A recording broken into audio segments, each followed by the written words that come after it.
제자들이 예수님께 묻습니다. 누가 천국에서 큰 자입니까? 제자들의 이 질문은 가만히 생각을 해보면 세상 모든 사람들의 사고를 담고 있습니다. 누가 큽니까? 그 말은 서로가 경쟁하면서 이기기 위해 살아간다라는 뜻입니다. 경쟁에서 이기기 위해 기를 쓰고 잠시도 멈추지를 못하고 그렇게 애를 쓰며 살아가죠. 그리고 누가 큽니까? 이 말은 서로 비교하며 살아간다라는 뜻이기도 합니다. 내가 다른 사람보다 더 큰지 작은지, 내가 다른 사람보다 더 행복한지 아닌지 그렇게 늘 비교하며 살아가기 때문에 고달프죠. 만약에 비교하지 않는다라면 이 질문 자체가 성립하지 않습니다. 그 결과 오늘날 사람들은 모두라고 말할 만큼 다 피곤한 삶을 살아갑니다. 왜 안 그럴까요? 끊임없이 남들과 비교를 하면서 그렇게 살아가니 그 마음이 어떻게 행복할 수 있겠습니까? 멈추지 않고 어떻게 해서든지 이기려고만 드는데 어찌 그 마음이 고단하기만 하고 불안하지 않을 수 있겠습니까? 그러니까 누가 큽니까? 이 질문에 세상 사람들의 그 사고와 삶이 담겨 있다는 거예요. 문제는요, 이 질문을 지금 제자들이 하고 있다는 겁니다. 예수를 믿는 것도 이기기 위한 수단 정도로 생각을 한다는 것이죠. 왜 예수를 믿습니까? 물으면 그들은 이렇게 답을 할 겁니다. 하나님께서 도와주셔서 내가 남들보다 이기기를 원하기 때문입니다. 하나님께서 복 주셔서 내가 남들보다 더 잘 살기를 원하기 때문입니다. 하나님께서 나를 도와주셔서 은혜 베푸셔서 내가 남들보다 더 편안하고 자랑하는 삶을 살 수 있기를 원하기 때문입니다. 이런 잘못된 신앙으로는 예수를 믿어도요, 평강을 누릴 수가 없습니다.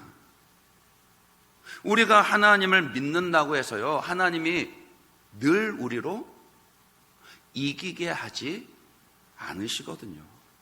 내 뜻대로 일들이 다 진행되게 하지도 않으십니다. 사람들이 나를 알아주거나 내 생각대로 알아주게끔 그렇게만 해주시지도 않습니다. 제가 언제 가장 마음이 덜컥하는지 아세요? 개업 예배를 드렸는데 나중에 폐업한다는 얘기 들을 때요. 대학 입시를 위해서 기도했는데 재수한다는 얘기 들을 때요. 하나님이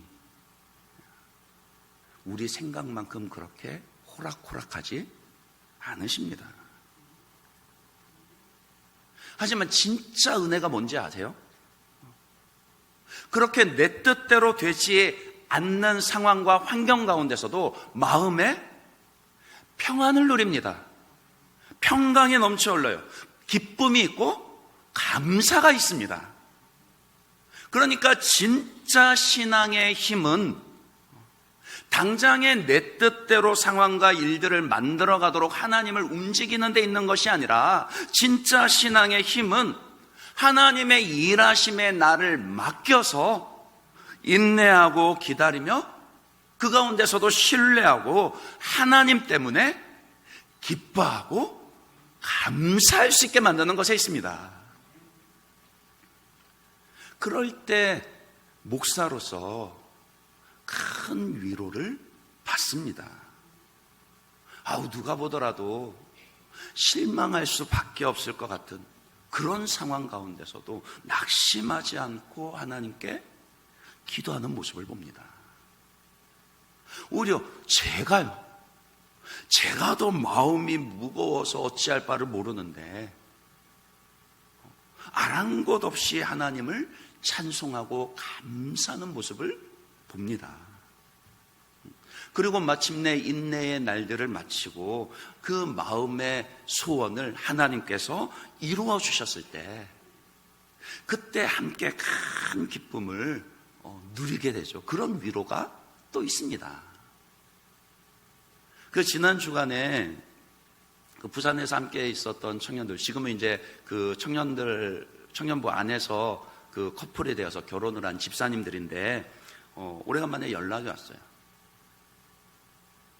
실은 결혼을 하고서도 수년 동안 아이가 생기지 않았었거든요. 간절히 원하는데 가지지 못했을 때 실은 그 마음의 그 힘듦과 낙심되는 거 이루 말할 수도 없죠. 그런데 전화가 왔어요. 목사님, 생겼어요. 그것도 쌍둥이 여자아이들이랍니다. 얼마나 기쁘고 좋았겠습니까? 제가요.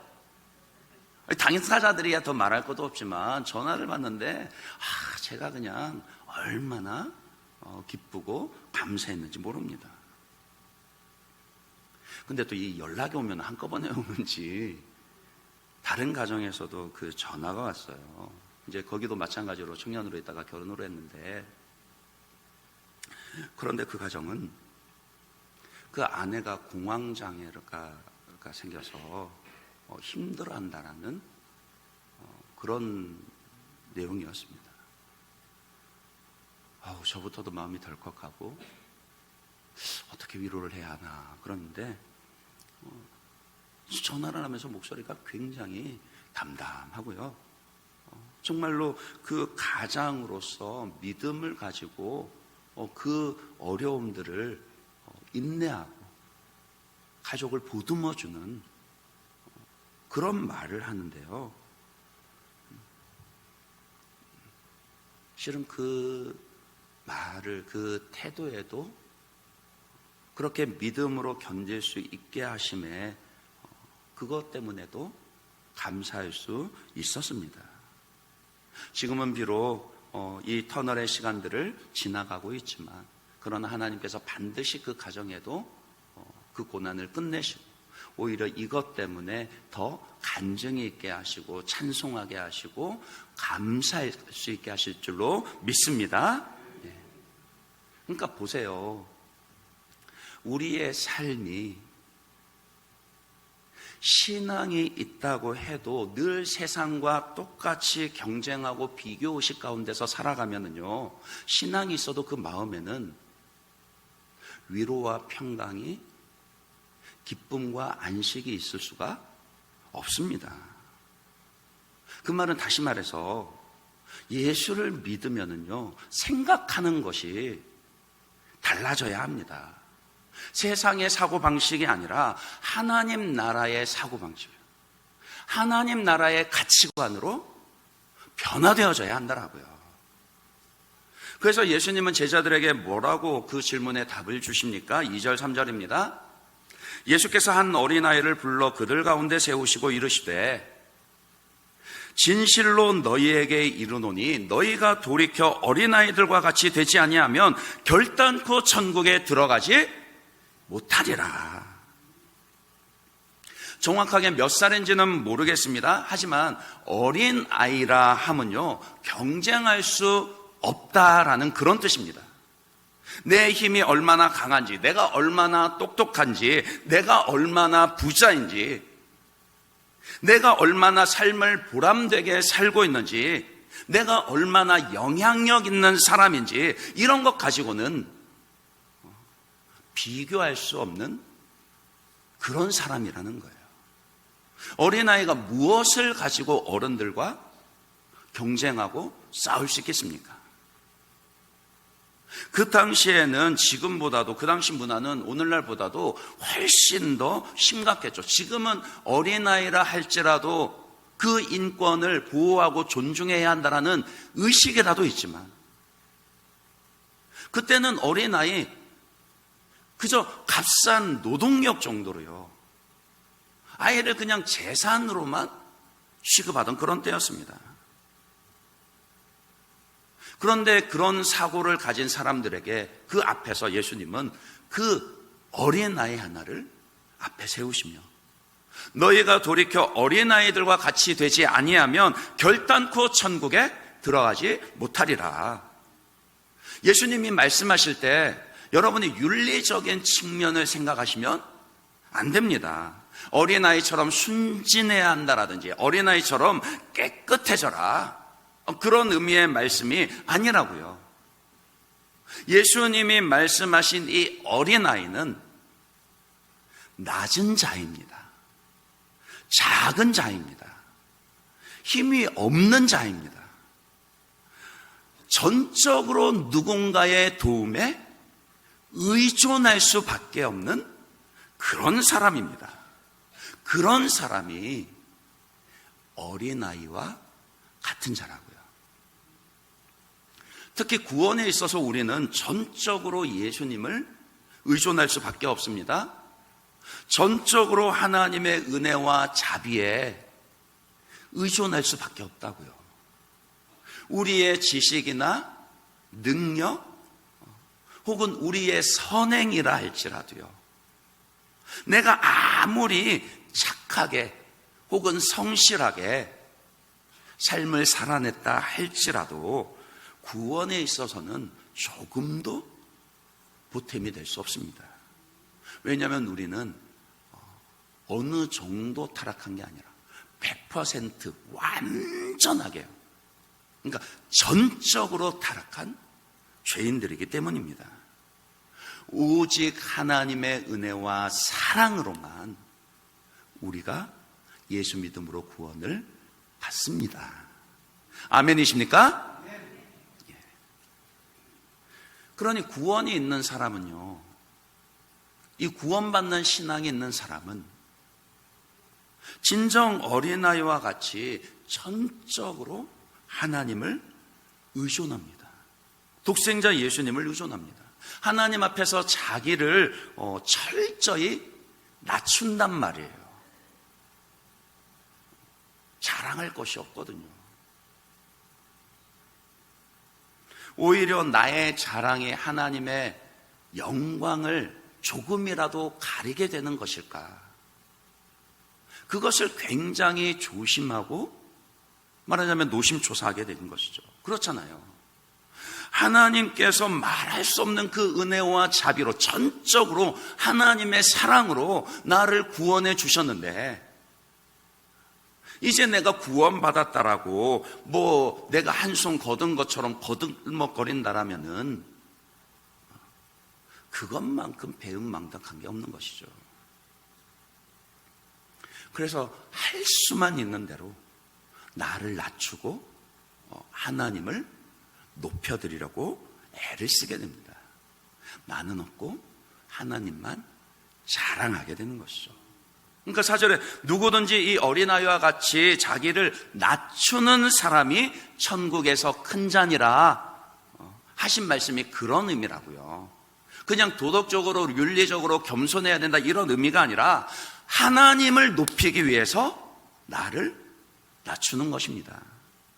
하나님을 높이기 위해서라면 조금이라도 방해가 되지 않기를 원하는 것이라고요. 말 그대로 나는 죽고 주가 살고, 나는 없고 주의 영광만 남을 수 있도록 그렇게 생각하고 행동한다는 그런 사람이 천국에서 큰 자입니다. 하나님 그런 사람 기뻐하세요. 우리가 하나님을 기쁘시게 해드리려면 그런 사람 돼야 한다라고요. 하나님을 높이기 위해서 자기를 낮추는 사람을 하나님은 기뻐하십니다. 그런 사람이 오늘 말씀에는 어린아이 그리고 작은 자로 표현이 되죠. 5절부터는 하나님께서 이런 작은 자를, 다시 말해서 자기를 낮추는 자를 얼마나 기뻐하시고 소중히 여기시는가, 그런 가르침을 주고 있는 내용들입니다. 아주 엄중한 경고들도 나오죠. 예수님의 이름으로 어린아이 하나를 영접하면 곧 누구를 영접하는 것과 같다라고요? 예수님을 영접하는 것과 같다 그랬습니다. 그 말은 뒤집어서 생각을 하면요, 어린아이를 하나 영접하지 않는 것이 예수님을 영접하지 않는 것과 같다는 뜻입니다. 근데 이 말씀을 잘 한번 생각을 해보세요. 누가복음 14장에 보시면은 잔치집에 가서 스스로 높은 자리에 앉지 말라라고 예수님이 우리에게 말씀을 하십니다. 왜냐하면은 세상 사람들은 힘있고 높은 그 자리에 있는 사람들, 유명한 사람들을 더 깍듯하게 영접하고 그 사람들을 더 특별하게 대우하고 더 높은 자리에 앉히려 듭니다. 그렇잖아요? 아닌가요?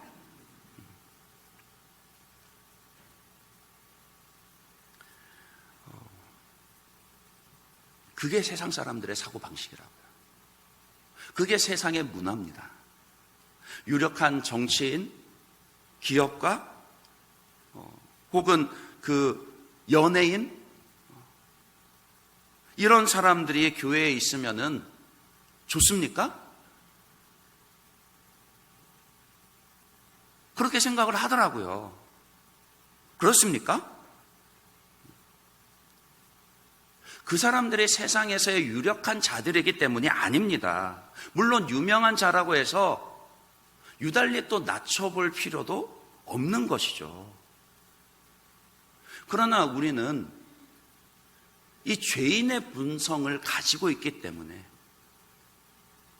우리도 세상 사람들의 그런 사고방식이 훨씬 더 익숙하기 때문에 하나님 나라의 가치와는 반대로 행하기가 쉽다라는 거예요. 그렇기 때문에 항상 유명한 사람이라고 특별한 대우를 하고 낮은 사람이라고 무시하는 것을 조심해야 한다라고요. 그 반대의 경우는 조심하지 않아도 하거든요. 오히려 예수님 뭐라고 말씀을 하십니까? 어린아이와 같이 낮은 사람을 내 이름으로 영접하라. 그게 예수님의 가르침입니다. 6절에서는 더 엄중한 말씀을 하시죠. 6절 말씀 같이 한번 읽어볼까요? 6절 말씀 같이 읽습니다. 시작.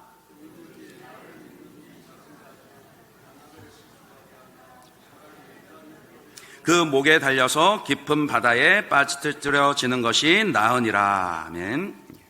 여기서 이제 이 실족하게 한다라는 의미를 좀 더 깊이 생각을 해봐야 되는데, 연자 맷돌 보셨나요? 그 손으로 이렇게 돌리는 맷돌 아닙니다.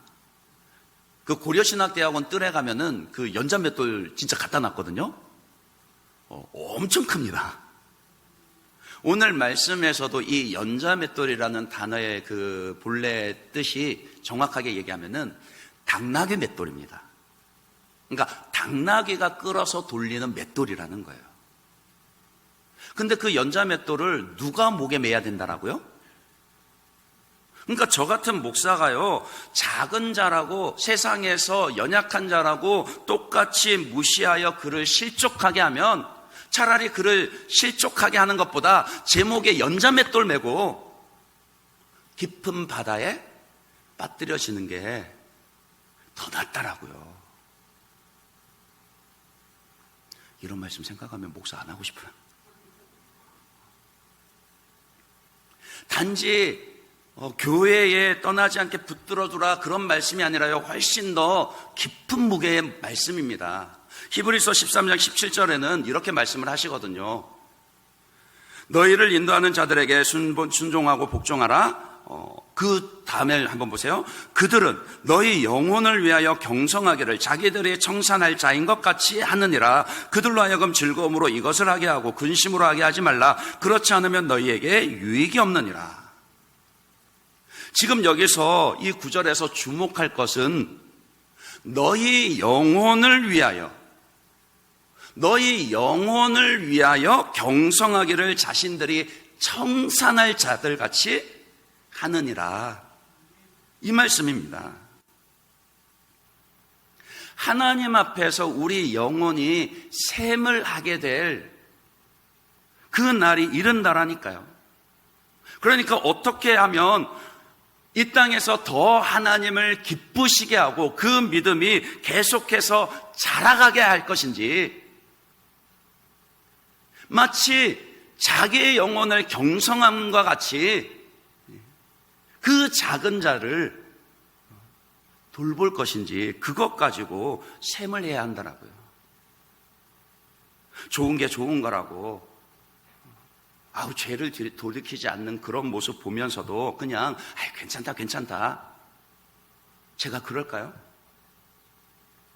아니, 지금보다 더 하나님 앞에서 잘할 수 있고 잘할 수 있을 텐데 그냥 그냥 그만하게 괜찮다 그렇게만 말하고 넘어갈까요?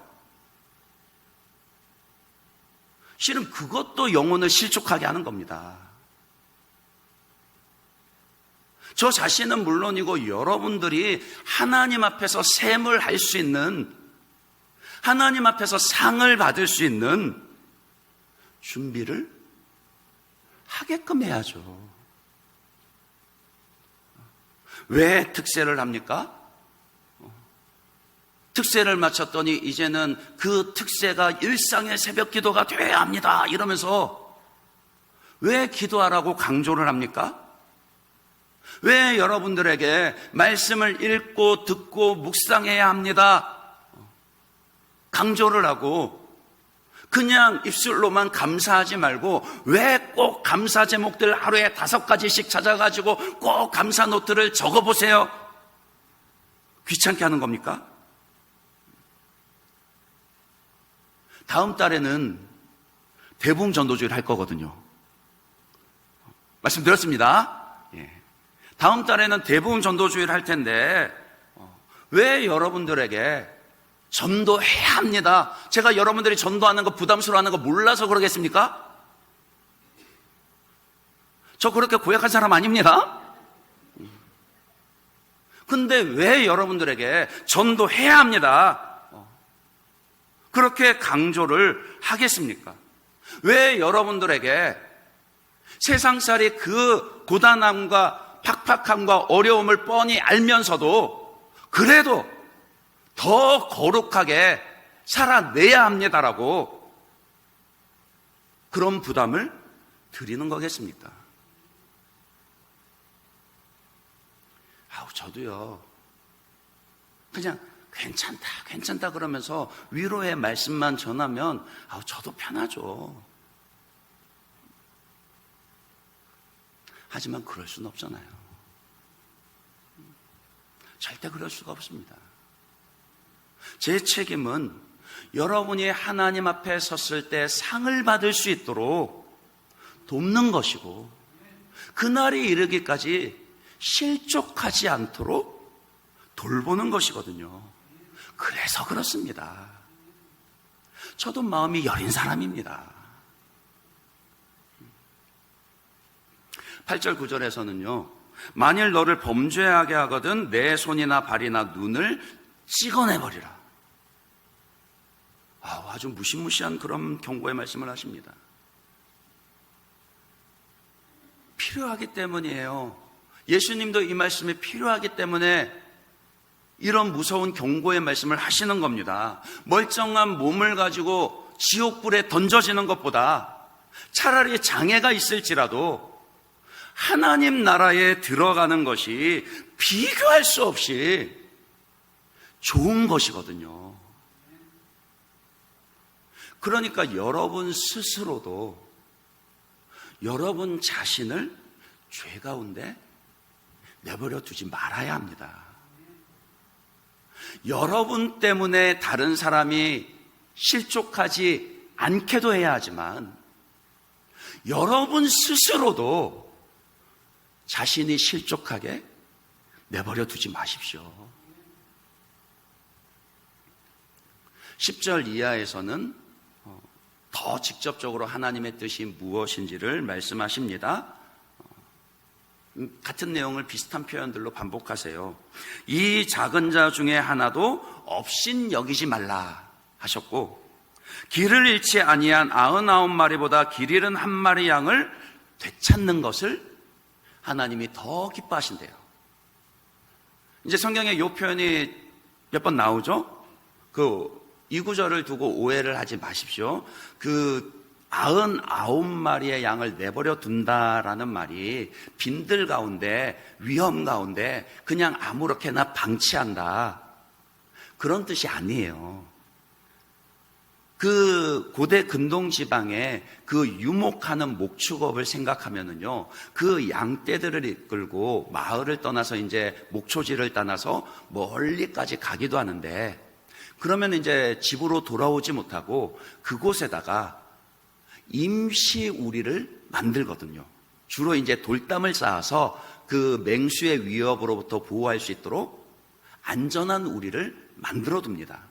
그래서 낮에는 양들을 풀어놓아서 풀을 뜯게 하다가도 저녁이 되면은 한 마리 한 마리 양들을 그 우리 안으로 들여보내는 거예요. 그곳에서 편안하게 자게 하는 거예요. 근데 99마리까지는 다 그 안전한 우리에 들어왔는데 한 마리가 없어요. 꼭 보면 양도 그런 양이 있는가 봅니다. 그럼 목자는 어떡하죠? 목자도 고단한데 한 100마리 중에 한 마리니까 일어나요? 그럴 수가 없죠. 참 목자는 다 저녁이 되었다 할지라도 그 99마리의 양을 우리 안에 넣어두고 잃어버린 한 마리 양을 찾아 길을 나서는 겁니다. 그 잃어버린 한 마리 양을 찾아 헤매다가 그 양을 찾았을 때 그때의 기쁨이 뭐라고요? 99마리의 양보다 잃어버린 한 마리 양을 찾았을 때의 기쁨이 훨씬 더 크다. 하나님도 그 잃어버린 한 영혼을 찾았을 때 더 기뻐하신다. 그런 의미의 말씀인 겁니다. 이 작은 자 중에 하나라도 잃는 것은 하늘에 계신 우리 하나님 아버지의 뜻이 아니라고요. 이처럼 예수님은요, 세상과는 정반대가 되는 하나님 나라의 가치를 우리에게 가르쳐 주십니다. 제자들은 여전히 세상과 똑같은 질문을 가지고요. 누가 큰 자입니까? 사실 이 질문 왜 하겠어요? 예수님, 우리 중에 누가 큰 자입니까? 우리 중에 누가 높은 자리에 앉겠습니까? 누가 더 우리 중에 잘 되겠습니까? 이런 말이잖아요. 그렇게 비교하고 경쟁하고 있었지만 예수님은요, 아니, 너희 생각부터 바꿔라. 하나님 나라는 세상과 같지 않다. 하나님은 어린아이와 같이 작은 자를 소중히 여기시고 높여주신다. 그러니 너희의 생각과 가치를 하나님 나라에 맞게 먼저 바꾸어야 한다. 그 말씀을 하시는 거예요. 그러니 당연히 이 말씀을 어떻게 적용을 할까요? 세 가지로 말씀을 드리겠습니다. 먼저는 하나님을 향하여서는 철저히 자신을 낮추고 전적으로 그분을 의존해야 합니다. 자기를 부인하고 하나님을 자랑하는 겁니다.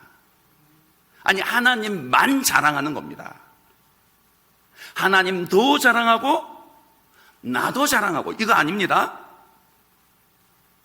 나는 죽고 오직 하나님만, 하나님의 영광만 자랑이 되기를, 그것을 위해서 세상적인 자랑과 욕심을 버려야 한다라고요.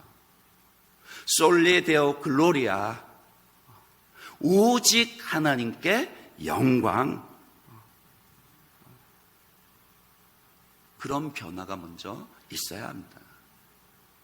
그리고 하나님 앞에서 자기를 낮추는 사람은 자연스럽게 사람들 앞에서도 겸손합니다. 특히 세상의 작은 자를 무시하거나 멸시하지 않습니다. 오히려 예수님을 영접하듯이 그들을 영접합니다. 그러니까 무심코라도, 내가 작은 말 실수 하나로라도 함부로 대하는 듯이 보여 그들이 실족하지 않도록 조심하게 된다고요. 또 온 몸을 가지고 지옥에 떨어지지 않도록 죄를 품고 멸망하지 않게끔 해야 합니다.